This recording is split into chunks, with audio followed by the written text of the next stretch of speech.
it's so good to be at your home.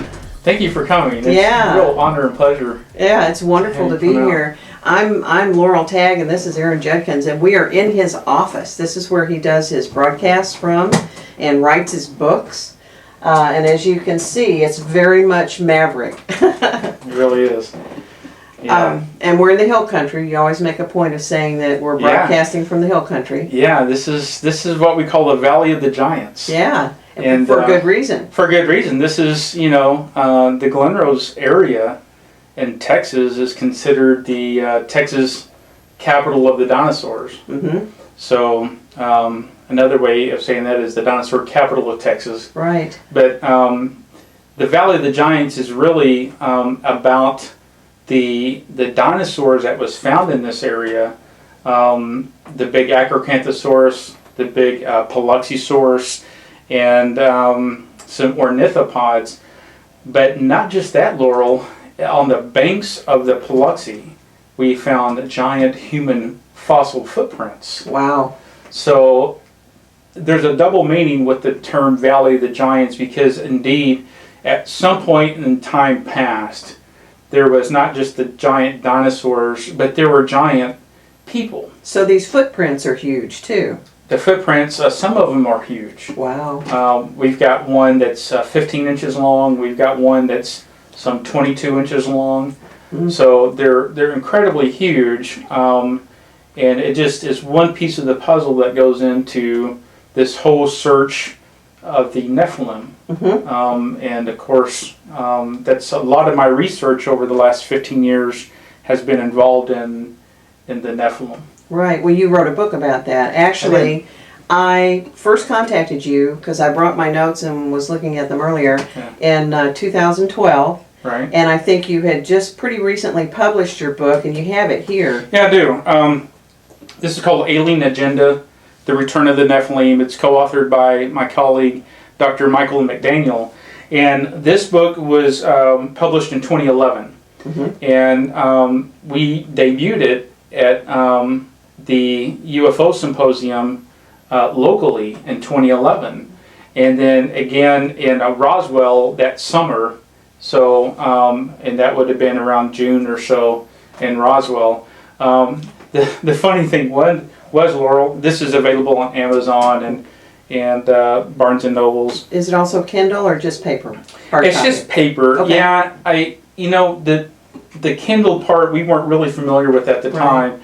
So maybe one of these days we'll have it on Kindle. Mm-hmm. But it's just paperback. Now there is a PDF download available for the book. Well, that's nice to know. It is. So, but hopefully we'll have this book, in other forms like, ebook media would be great. But, when I was in Roswell, I set up on the curb outside on the street.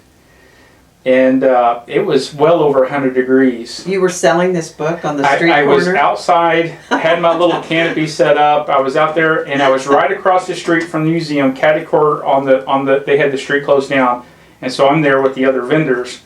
And so I had someone with me, and I said, I'm going to go in the museum and look around a little bit. And we had a lot of people coming in and out of the museum, and they would stop by the booth. And we had done pretty well selling the book. I had my big banner put up, and I walked in there in the museum, and in the back was all the authors. Everybody is back in that room, right? Oh, yeah. So I'm going back there, and I'm looking, and there's Stanton Friedman. Oh. And that's what I thought. I thought, wow. And then, there's Paula Harris. What? And there's another one. And I'm looking and there's Travis Walton. And I'm thinking, what are all these people doing back here? Well, they're all in the air-conditioned building, all sitting, they're selling their books and what. And I thought, how in the world did I get stuck outside? So I run around, I see Paula Harris. She goes, what are you doing? And I said, well, I'm stuck outside on the curb. I said, I just saw Stanton Friedman. And he said, where are you at? I said, I'm out on the curb. In the heat. In the heat. He goes, what are you doing on the curb? I said, well, I don't guess they let Texans in here. So I'm out on the curb. We got a big kick out of it. I said, it's fine. Paula said, how's your book doing? I said, well, I've sold X number of books. She said, really? I said, yeah. She said, I think you've outsold probably anyone in here, Wow. including Stanton Friedman at the time. You deserve air conditioning. So anyway, but you know, you get to know the people, and you know, the book was brand new. Mm-hmm. No one knew about the book, but since then, it's done well. It was featured on Coast to Coast AM with George Norrie, Right. and then of course you had me on Oh yeah. in 2012. In Epic Voyagers Radio. Epic Voyagers Radio, and that's how basically, you know, I got to start when Right. you called me up one day, and Aaron impressed me so much that we just had to invite him to be a host on our radio show. yeah, so And then you got hooked up with L.A. Marzulli doing some research in Yeah. Peru. absolutely, yeah. It's since 2011, you know, a lot of doors have opened up for me, but one of the great things, in addition to the radio show, and I have to say, I love doing the radio show for Epic Voyagers Radio, and I want to thank Ken Cherry, who's here with us, and Laurel for having me be a part of what they're doing. I love to be a part of something that's bigger than me, and so Epic Voyagers Radio has really given me an opportunity to do that, and really expound on areas that I think are interesting, but opens up new avenues, stuff that I probably would have never even looked at before. But I love doing that show. I carve out 2 hours in my schedule to do the show, and it's just a blast. Every time I come on the air, it's right here in this office. So when you hear me say from the Valley of the Giants He means it. in the office, you know, this is the office right And here. how So, close is the river right here in your backyard? the river is just a couple of hundred yards down from us. So we're in a nice little quiet area back here, and Beautiful. it's a real nice area here. Very peaceful. Lots of hummingbirds. Yeah, Really nice. yeah. So it's, you know, the work has taken me all over the world. L.A. Marzulli asked me to come and be one of the consulting archaeologists for the research that was being done on the elongated skulls. And so after I had come back from Turkey, I was home just a few months, and then I left again for another month. Right. And went all the way across Peru and Bolivia. And man, I just love it. I really enjoy it. Always something happens to me though towards the end. Something always happens. Trips you are know. like that. Oh gosh, I get sick, or you know, I miss my international flight. Something like that happens. But you know, in the end, it makes it worth it, because the work that you do there, it's hands-on. You're literally boots on the ground. Mm-hmm. And so L.A. Marzulli asked me to come and study these skulls. They're Paracus culture, and so they're pre-Inca, and the mystery is why are these skulls elongated? Mm-hmm. Even as children's skulls. Exactly. We were very privileged at the Paracus Museum. The director there, Senior Juan, allowed us to unwrap a baby mummy skull that was probably 2,000 years old. Mm-hmm. That skull was still in mummy wrapping. We estimate it to be between 15 and 22 months old. And our team, which consisted of Chase Kleski Mm-hmm. and Joe Taylor, and there was Brian Forster, who was our tour guide, Mm-hmm. and Ron, the Bigfoot researcher guy. I can't remember his last name, but Ron Moorhead. Okay. Sorry, Ron. I'm so sorry. It was a long time ago. And so Ron was on the trip, but we just had a great team, and they had 4 skulls picked out for me to study, and you know, I don't have access to the whole skeleton. I have access to a skull, but the working theory behind this is are these skulls congenital, or are they cradle boarded, which means are they artificially bound with boards and wrapped to artificially create the appearance? We know that that's happened throughout ancient cultures, all the way from ancient Egypt, probably King Tut, many other people, the African people in some parts of Africa still practice this. but it's interesting that the Incas never did. Hmm. Why did the Paracus people do it? And so the theory is this congenital? Are they born this way? Or is it artificial? And why were they doing it? Why, if it's artificial, why? What's the reasoning? Was it for aesthetics, beauty? Was it to show royalty, like a royal bloodline? Mm-hmm. Were they emulating something that they saw? And those are all the questions that we're seeking to answer. The interesting theory is that if these are congenital, this 15-month-old was the youngest elongated skull ever found in Peru. And we had the honor to unwrap that. It took Joe Taylor Chase and I about 6 hours to unwrap this mummy wrappings. And it was just a delicate process. But as we began to unwrap this, we realized that they had very intricate textiles. Hmm. This was a very probably a what would be considered a rich burial. The textiles were intact, they were very fine, and on the inner lining, as we begin to unwrap it, we notice these little colored crabs. Ooh. Red and yellow and blue, these little crabs. Of course, Paracus is right on the coastline of Right. Peru, and they were sea people. Oh. They lived off the sea, and they lived inland, and they farmed as well, but you know, that ocean was life-giving. Mm-hmm. And so they had these little colored crabs on there. And as we begin to unwrap this, you can see that come to light. And as we turn the skull over and look at it, that little baby elongated skull was staring at us, you know, probably since the first time in 2,000 years. And to hold it in your hands. Saw the light of day. And it was just incredible. So we had that experience that you know, the hair was red, auburn red color. Very strange things, but part of that work was to just, you know, trying to determine what these were. So it was a lot of measuring, scientific, you know, trying to figure out the measurements, how they matched up with the other skulls, and then doing cranial volume and seeing what those were. And of course, that's all in the film Watchers 8. So if you're interested in Watchers 8, that's all documented in Watchers 8, the series by A.a. Marzulli, the Watchers series. So this is the 8th one in the series. This is the 8th one, and that's all documented. My notes for the skulls are written in A.a. Marzulli's book. It's On the Trail of the Nephilim, Volume 2. Oh.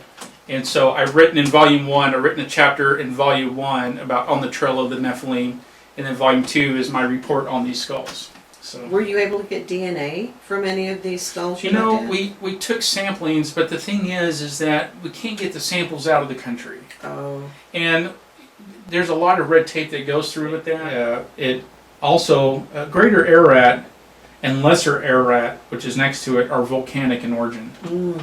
And it erupted that side, that northwest side of the mountain, and that's what we know as the Horror Gorge today. Mm-hmm. The Horror Gorge on that side is deeper than the Grand Canyon. Oh my. It's extremely difficult to search. There's been many people lose their life in that area. They're just gone. They're just not found ever again. Hmm. Either because they've gone through a crevasse hundreds of feet down, they're gone, or they've gone off the Horror Gorge. One of the Kurds that I visited with that lives on the mountain, they come across some people in the ice, and they were not wearing modern day clothes. Oh my. They were wearing goat skins and things like this, and they had these little leather sandals. And he said they probably were about 1,000 years old, these people. And he said, you know, they're just down there. They couldn't get to them, but they're just, you know, they died there long ages ago. It's like Ötzi the Iceman in Austria. Yeah. On the border with Austria and Yeah. Italy. So I mean, you know that there's just permanent ice glaciers up there, and an ice cap, There's and no telling what's underneath all of that. it's very difficult to search. But we're hopeful that, you know, in several of these target locations that we have, that, you know, we're moving closer to the discovery of Noah's Ark. Goodness. Well, I can't wait. Are you planning on doing a book about that too at some point? Well, I didn't do a book, but what I did do is people asked me about my field notes. Oh. And would you make your field notes into something to make those available? Well, I didn't.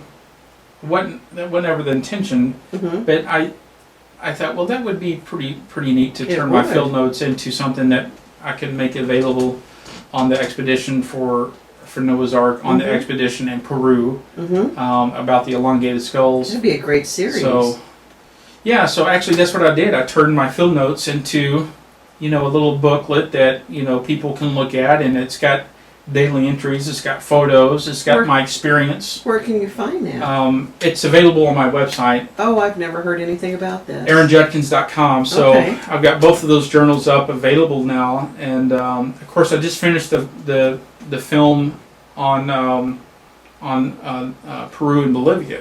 So this is a film that that is a little bit different experience than Watchers 8. Mm-hmm. It's just me and the camera, and it doesn't hit every place, but it hits a lot of places. It's about an hour and a half long film. And, Kind of a little journal, a video journal. more like a video journal, but it's it's another man versus archaeology Mhm. episode. Mm-hmm. And I just literally finished that days ago. Mm. So if you want to look at that, it's available at aaronjudkins.com, and you go on and view the video. It's called On the Trail Across Peru and Bolivia. And that's AARON, Judkins, .com. Right. Well, I understand that you've got, I was going to ask you, since I read the Nephilim several years ago, you've got some other books in the works other than the field notes? Yeah, I do. One book that I'm working on now is a children's fiction story, and it may be a series, but it's based off of the adventures of the Maverick Archaeologist Mm-hmm. and a 12-year-old boy named Junior, and which is based off the character of my son, and then our dog Georgia that I used to have, a little.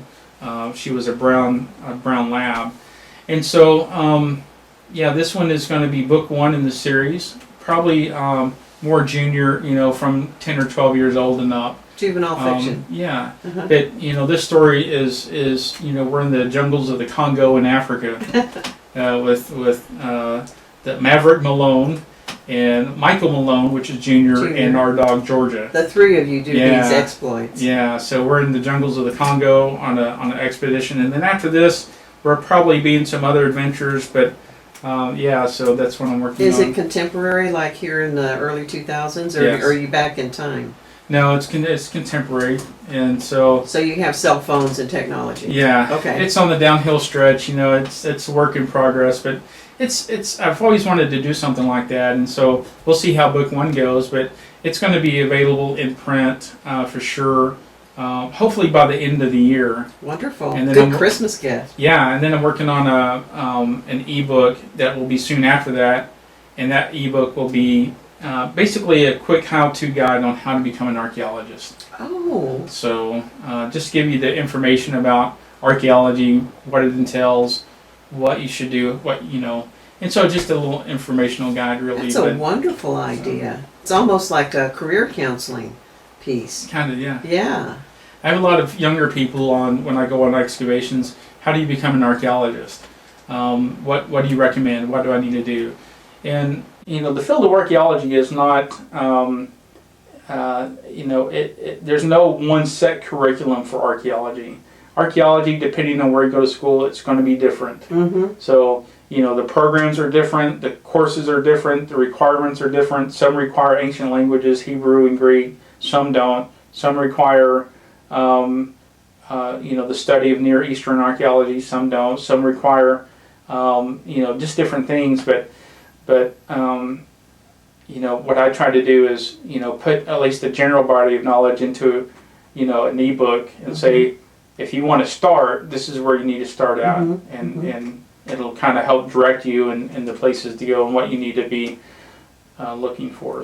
So if the Adventures of Maverick is coming out at the end of the year, and this is coming out next, say February, something like that? I don't know when. I'm trying to finish up some other stuff right now. So the novel and I've got something else that I'm working on, but it's time consuming. It's tedious to go through that and do it, and then manage life, and then everything else you do. But that's just that's me. I have a lot of irons in the fire at any given time. Yeah, you do. So when people ask me, what do you do? And it kind of depends on what day you meet me on, because I got so much stuff going. I just love doing it all, though. But I really enjoy archaeology. I really enjoy doing the radio show and writing books and the trips. You really like the trips. And the travel. Yeah. And the fascinating people I know you must meet. Oh, absolutely. The researchers. I would love to go back to any of those places. Peru, Turkey. When you get embedded into the people like that, you really see the color of the culture, and it's pretty fascinating to be in there. For the most part, I haven't had any troubles. I've had some minor troubles along the way. Most of them's been due to illnesses. When you go overseas, you just get ready because you're probably going to get sick. But at some point, something like that happens. I've missed some international flights. I got typhoid fever on my last day in Lima, and got incredibly ill. I was by myself. Everybody else had left. I spent the last week by myself in Machu Picchu. Matter of fact, the film crew from Finding Noah met me in Machu Picchu, and they came and did a post-film interview with me in Machu Picchu. Which is great. So I've got interviews actually in the film that I just talked about on the trail across Peru and Bolivia, and I've got interviews with the director Brent Baum of Finding Noah film, and the producer actor Matthew Marsden from Black Hawk Down and Transformers and all that. And I've got interviews in that film with them while we were there, just really impromptu interviews. But you spend a lot of time, with people and you get to know them, and you get to rely on them, when you're on these expeditions. And so it's, you have a time where, you really see what, you're made out of. Right. And for me, it was really a pivotal point, I guess, in my life for, just getting up that mountain at 17,000 feet, leading a team, of explorers to try to get up there, getting our team safely up there, getting the work done, getting the team safely back down. It's a big job. Well, that you were talking about Peru and some of Turkey, I know is desert. It's not just mountains. But you and I have talked before about you've been to the Las Lunas stone, and there's another desert area that's in Israel, the Pool of Siloam. Oh, the Pool of Siloam. Yeah. So you're not totally unaccustomed to desert, but I mean that was a grueling physical challenge to get up to the top of the mountain. Yeah, I'd rather be in desert. Yeah. And you mentioned Georgia and Armenia. I understand from one of our colleagues on Epic Voyages Radio, Bruce Fenton, that there is some new giant skeleton remains research going on in the Republic of Georgia. Wow. You should get in on that. I would love to. There's, I met with one of the ladies in Armenia about she wanted me to come back, invited me to come back, and with a whole group of archaeologists there in Armenia, just to take me and show me the archaeology. I actually went into I think it's in Yerevan, where they have the Museum of Archaeology in Yerevan, which is the capital of Armenia. And it was the most spectacular museums I've ever been in. I can't even picture. It's beautiful. And Ankara, Turkey, which is the capital of Turkey, they have a great museum there. It's a lot of Hittite and Assyrian artifacts through there. Ancient. Oh, it's incredible. And one of the rules is you don't ever take your camera in because you can't take a picture. So I left my camera back and at the hotel, and then we get into the museum. They said, "Oh yeah, you can take pictures." I think I would have bought a phone. Left mine at but it's just to see these artifacts in front of you that goes back thousands of years. Those artifacts tell a story. Oh yeah. And what a great story those things are when you get to look at them and investigate them. Have you ever gotten into translating some of the cuneiform and the ancient languages, or not?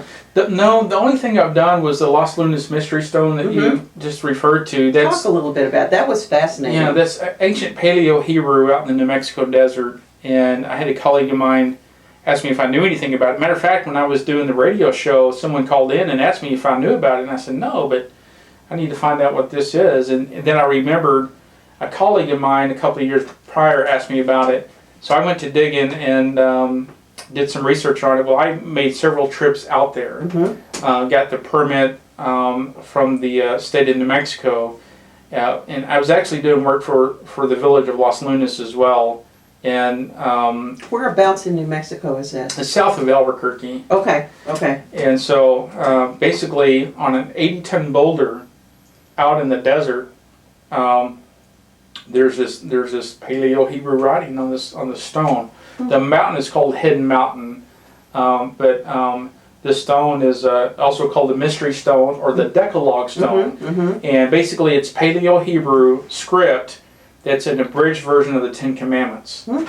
So, and it's written in Paleo-Hebrew, which is very intriguing because it's not precise Paleo-Hebrew. There's some errors in it. So when I made the film Hidden Mountain and the Los Lunas Mystery Stone, that's also available on my website. But that film, I take a couple of experts out there and we go through that line by line, and we understand that it's not without error. There are some grammatical errors in the Paleo-Hebrew, and it's almost written like someone was trying to do it from memory. So it's interesting. Some people say it's evidence of the Phoenicians that came over, and you know there was a lost sailor and he did it. There were some books that were written, you know, in the years past that someone had made up a translation about a sailor who was lost, and that translation was totally made up. So we know exactly what it says now, and it's a abridged version of the Ten Commandments. So when you say Paleo-Hebrew, it's earlier version of Hebrew than what they speak today. So that date would be what? Just well, Paleo-Hebrew was written in the pictographical form. Okay. So today they use modern script Hebrew. So I have a copy of the Isaiah scroll from the Dead Sea right up here. It's an entire scroll of Isaiah. It's written in Paleo-Hebrew. The modern block Hebrew is what they use now. Paleo-Hebrew is more pictographical, but it fell out of favor about 500 BC. Oh, okay. So that's a helpful date. Yeah, so whoever wrote that on that stone out there knew Paleo-Hebrew, you know, at least enough to write it. They had to know it. They had to understand what they had to read. They had to write it. I mean, and there's only a handful of people, you know, in the States that could ever read, write, and understand Paleo-Hebrew anymore. Most of them were probably scholars, but whoever did this, some say it was Phoenicians, some say it was other things. I don't think it's those. I think it's something else. But even the archaeologists around New Mexico, I went to the universities in Santa Fe and Albuquerque, went to the libraries. I mean, I went all over the place and to try to figure out what this thing is and why it's out there. But you know, that's the mystery of it. But nonetheless, it is Paleo-Hebrew out in the desert. It's very intriguing. It's been damaged. Someone's vandalized the site. So, so you'll see in the film, you know, some areas of damage there. But we've got enough documentation and history on it now to really study it. And so and that's what I did. You know, I wanted to put in this film, you know, what this thing was about and try to get as much evidence and let the facts speak for themselves. So, and that's what I do in the film. I've seen that video and it's very interesting. And I found the translation discussion that you have in it really interesting. Is there a geological way to date the carving? No, the only thing you can try to do is the patina that's in the rock, which is a desert varnish that used to be there. Unfortunately, that's not there now. It was back in the 1950s, a man who wanted to take a picture of it and send it off for a guy to look at. He took some kind of engraving tool or something, or a knife or whatever it was, but he basically scratched the patina out of the lettering itself. So that patina is very valuable because it even though you can't carbon 14 date it or anything, but you can use the patina to authenticate something. And it had lichen moss growing over it, the patina, but he scratched out the lettering, and basically it destroyed any information we could have got from the desert varnish, that patina that we could look at. It's interesting because a friend of mine, Dr. Don Shockey, lives in that area, and he's another archaeologist researcher that's climbed Mount Ararat in the 1990s. And Dr. Shockey told me, he said he trained under the archaeologist Frank Hibben. And Frank Hibben was one of the first ones in the 1930s to have written documentation and study the stone. And he was the one that really brought it to light. Well, Dr. Shockey knew Dr. Hibben. He studied under him. And so this is right after I made the film, and I was talking to Dr. Shockey about it, and I said, yeah, well, that desert patina is off. It got scratched off in the 1950s, so we don't know even how old it is. He said, well, that wasn't like that in the 1930s. And I said, really? He said, yeah. I asked Dr. Hibben, and he said when he first investigated the stone in I think it was 1933, that all the desert varnish was across the stone and across the inscription, and it had lichen moss growing over it. It takes a long time to get moss to grow over a stone, and it takes a long time to get desert varnish to cover a stone, whether it's a pictograph or a petroglyph or an inscription. That takes a long time. So, but apparently Frank Hibben personally witnessed that, and he had a photo of that. And one day, Dr. Shockey asked him. He said, "Can we get a photo of that? Can we look at it?" Unfortunately, the photo got lost to time, and he never did find the photo. Of course, Dr. Hibben's passed away now, but it's interesting that at least we know some of the history. So I don't have any of that in the film because I found out afterwards. But it's interesting because some people say this goes back, to the late 1800s from a little Indian boy who first noticed it. And so that's about the earliest account we have of the stone. But it's very, very interesting. I love to go investigate these sites like this because whether, what they are or what they are not, to me it doesn't matter. We need to go look. We need to go see what these things are about. And that's what I do with these films and Man vs. Archaeology. That's what I like to do is, go out in the deserts and look at these things, go to Peru, go to Turkey, wherever it is. But I like to go look at these things firsthand. Well, I know that you've got AaronJudkins.com. You at one time, do you still have manversusarchaeology.com too? No. Man vs. Archaeology is all it's all centrally located at AaronJudkins.com. So and you're on Facebook. On Facebook, yeah. So if you just type in Man vs. Archaeology on Facebook, that'll pop up. But everything's really centrally located at AaronJudkins.com, and I just wanted to do that to make it easier. People have one place to go to, and then it branches out to the film, to the social media, to everything That's smart. that I have. That people can follow me there. But anything that I do is usually on that site. So do you have a blog there that you're working on? I do. I'm not as active as on the blog, but I do have things that I put on the blog. So I try to put something up once a month. But there's a lot of things on the blog that you can go look at. The Los Lunas Mystery Stone is on the blog as well. So, but that's all centrally. You can find all that located at the website AaronJudkins.com. Plus, probably photo galleries full of all kinds of things. Yeah. Just I try to just throw up something new. Matter of fact, just a few weeks ago, I put some new content on the site and changed it up a little bit. So if you haven't been on AaronJudkins.com in a while, you need to look at it because there's new content. I try to keep it up to date, and of course with the new film out on the trail across Peru and Bolivia, it's available to watch online, and then you can pre-order the DVD, and that'll come out. Hidden Mountain DVD is out now, and of course Finding Noah film that's coming to theater. That's coming this fall. and the movie trailers are available there. I got that on the website. And then The Watchers 8. and then Watchers 8 is of course Our available series, now. Yeah, so lots of things are happening, and I think we still got a lot of adventure to do. There's still a lot of things to look at. So. Oh yeah. Well, I can't tell you how much fun it was for me to come out here. I love this part of Texas. I used to go to Fossil Rim Wildlife Park. Yeah. And your land is just beautiful. Your home is beautiful. Your artifacts, his library. If we got a shot of the library, we'd be here another 10 minutes.